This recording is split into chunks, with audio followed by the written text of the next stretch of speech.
ಶಿವಲಿಂಗೇಗೌಡರು ಮುಖ್ಯಮಂತ್ರಿಗಳಿಗೆ ಒಂದು ಕೃಷ್ಣ ಕೊಟ್ಟರು.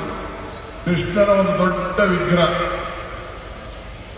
ನನಗೆ ವಿನಾಯಕನ ಕೊಟ್ಟರು. ಕೃಷ್ಣ ಬಹಳ ದೊಡ್ಡ ದೇವರು.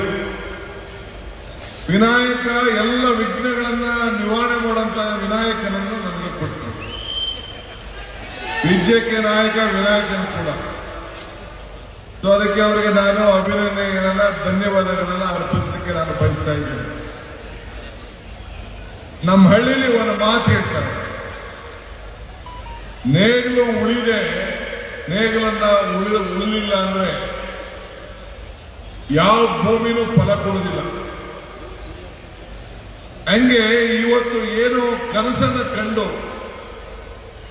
ಡಿ.ಕೆ. ಸುರೇಶ್ ಮತ್ತು ಶಿವಣ್ಣವರು ಈ ಭಾಗದ ಜನರ ಋಣವನ್ನು ತೀರಿಸಬೇಕು, ಈ ಭಾಗದ ಜನರಿಗೆ ಇತಿಹಾಸವನ್ನು ಸೃಷ್ಟಿ ಮಾಡುವಂತ ಒಂದು ಕಾರ್ಯಕ್ರಮವನ್ನು ರೂಪಿಸಬೇಕು. ಬರೀ ಕನಸು ಕಾಣಿದ್ರೆ ಸಾಲದು, ಆ ಕನಸನ್ನ ಕಾರ್ಯರೂಪಕ್ಕೆ ತರಬೇಕು ಅಂತ ಹೇಳಿ ಏನು ಸಂಕಲ್ಪವನ್ನು ಮಾಡಿದ್ರು.